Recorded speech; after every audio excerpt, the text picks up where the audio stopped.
On November 24, 1963, Jack Ruby became a household name and has been ever since.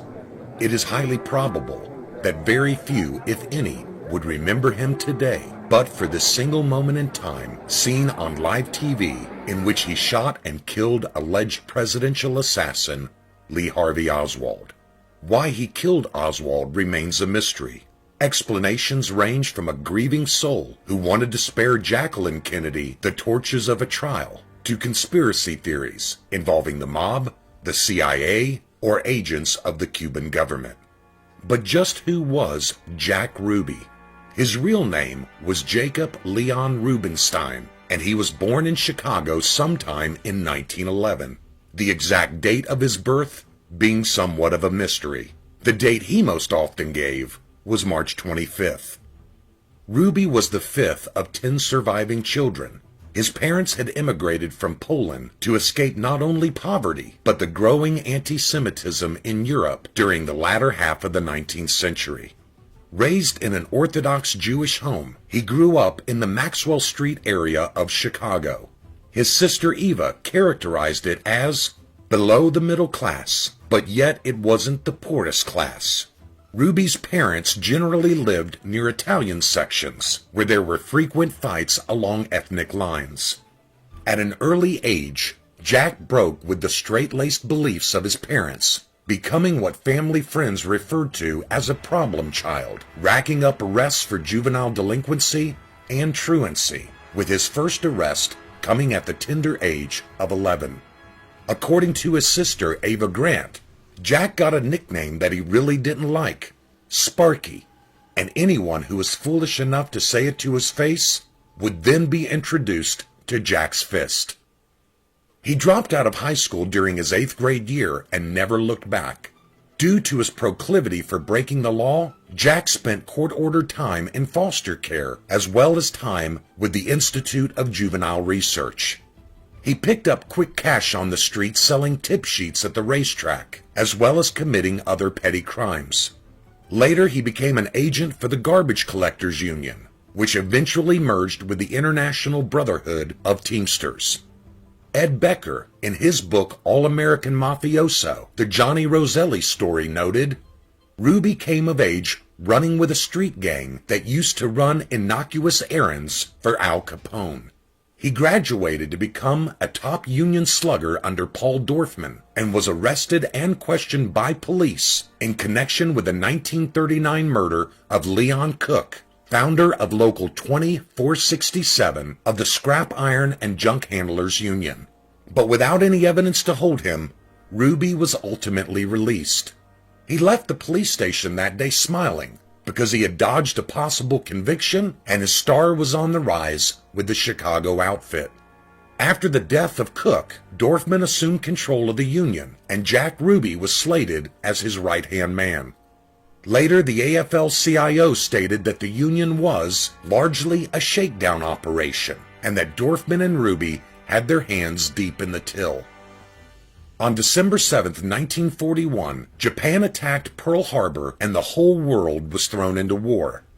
Jack never volunteered to join the military, but was finally drafted in 1943 and served in the Army Air Corps, working as an aircraft mechanic until he was discharged in 1946. He never saw combat, but was praised by his superiors for serving honorably. He was discharged on February 21st and returned to Chicago. For reasons never quite clear even to Ruby, things had changed during his 3-year absence. The Windy City had all but forgotten the name Jack Ruby. According to Ed Becker, Ruby fell out of favor. He later told a friend he had been exiled from Chicago by the mob and was directed to move to Dallas. Upon arriving in the Lone Star State, Ruby opened a string of sleazy nightclubs, living the life of an exiled Chicago gangster. During this time, he became involved in gambling, prostitution, and drug trafficking. In 1952, Ruby and 2 other associates purchased the Bob Willis Ranch House and renamed it the Vegas Club. 7 years later, Ruby and another associate purchased a private club in the heart of downtown Dallas. They renovated it, and a year later renamed it the Carousel Club, featuring Vegas-style striptease shows. Ruby was arrested 9 times during his 16 years as a citizen of Dallas, but ironically, he never faced trial. Ruby was smart. He had cemented strong ties with local law enforcement in the Dallas Police Department and the Sheriff's Office. Free drinks and his prize girls were on the menu for the men in blue. It was also rumored that Ruby was in tight with the DA's office, who were also shown a good time whenever they dropped by.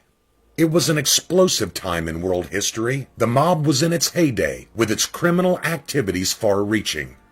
Chicago boss Sam Giancana, New Orleans boss Carlos Marcello, and Florida boss Santo Trafficante had invested heavily in Cuba, purchasing and opening numerous casinos, nightclubs, and brothels. But revolution was in the air in Cuba. In typical mob fashion, and to hedge their bets on the next Cuban government, the mob decided to play both sides of the fence, openly supporting the Batista regime, but covertly working with Fidel Castro. As a result, the mob began running guns to Castro, and Ruby was called on to be one of their liaisons. By 1959, Batista was out and Castro was in. He later revealed his true colors by declaring himself a communist and throwing the gangsters out of Cuba. The mob lost millions, and Santo Trafficante was jailed. To say the mob was angry and felt betrayed would be an understatement. And it is at this point where things get really confusing and kind of weird. The mob had what they thought was an ace in the hole. Gus Russo documents in his book, The Chicago Outfit, that the mob not only helped John Kennedy get elected, but may have even fixed the outcome. Surely, they reasoned, Kennedy owed them something. So the mob, along with the CIA, began working together to take Castro out, and the president was fully aware and supported their involvement, a fact never revealed to the Warren Commission. But as the old adage goes, there are no secrets that time does not reveal. In fact, during the 1978 House Select Committee on Assassinations, CIA officials and mobster Johnny Roselli both admitted they were working together to assassinate Fidel Castro and that they got help from Giancana and Trafficante. But instead of their government being grateful, the Kennedys, especially Bobby, turned on their former partners. The failed Bay of Pigs invasion, coupled with the increasing pressure by the Attorney General's investigation on the mob's activities, left them feeling doubly betrayed. So who actually killed President Kennedy? Was it a lone nut, namely Lee Harvey Oswald, which was the conclusion reached by the Warren Commission? Was it a coup d'etat by rogue government agencies? Was it Cuban agents, or was it the mob? Theories abound, and it is doubtful that we will ever know for sure. But numerous reports state that when Santo Trafficante was jailed in Cuba, he was slated for execution, and that Jack Ruby was sent to Cuba in 1959 to negotiate for his release. If this is accurate, it would make sense due to the fact that Ruby was the point man for the gun-running operation to the Castro revolutionary forces. Whatever the truth, Trafficante was ultimately released. During the Warren Commission investigation, evidence of a Ruby-Oswald connection was downplayed. And though the data is still somewhat obscure, researchers over the years have confirmed numerous links between the two before the killing of the president. What we do know is from 1960 to 1963, Ruby ran his nightclubs, spending most of his time at the Carousel. By most accounts, if he did have mob connections, he was considered less than a flunky. On November 22, 1963, John F. Kennedy made a stop in Dallas to deliver a speech at the International Trade Mart. As the presidential motorcade made its way down Main Street, they turned right on Houston and then left on Elm. Shots rang out and President Kennedy was pronounced dead at 1 p.m. Central Standard Time. A suspect, Lee Harvey Oswald, was captured within hours. For reasons unknown, Jack Ruby shadowed Oswald, making a number of trips to the Dallas police station over the next few days, and the rest is history. On Sunday morning, November 24, 1963, Just 2 days after the assassination of President Kennedy, Ruby, standing with a group of reporters in the basement of the Dallas Police Department, lunged forward with a .38 revolver in hand and fired a single shot, killing suspected assassin Lee Harvey Oswald. As stated earlier, why he did it has never been very clear. However, the Warren Commission concluded that there was no mob connection. But historians and journalists who have studied the case of Jack Ruby have found that between 1962 and 63, Ruby made phone calls to no less than 7 organized crime figures who had been prosecuted by Attorney General Bobby Kennedy's Justice Department. Ruby's roots were with the Chicago outfit, who had close ties with both Marcello in New Orleans and Trafficante in Florida. In 1979, the House Select Committee on Assassinations concluded that Hoffa, Marcello, and Trafficante all had the motive, means, and opportunity to assassinate Kennedy.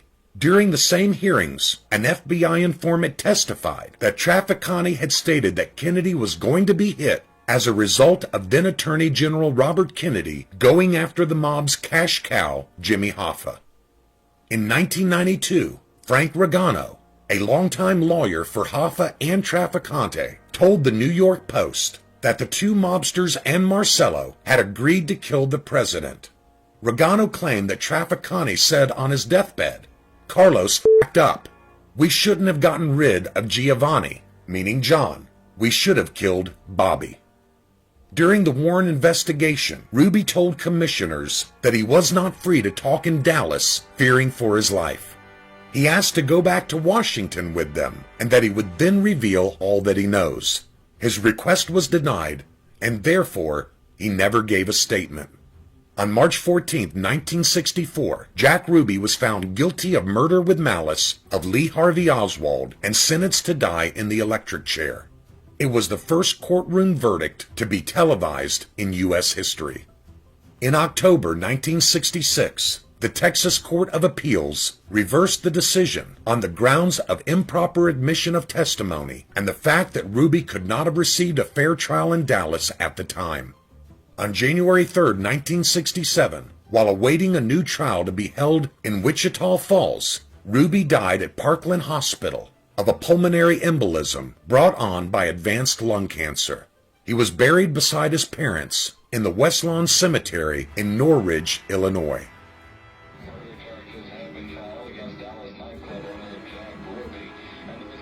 Speculation as to why Ruby killed Oswald, if in fact it is proven that he did. About the only thing that is clear at this point is that there is not a single police officer in this building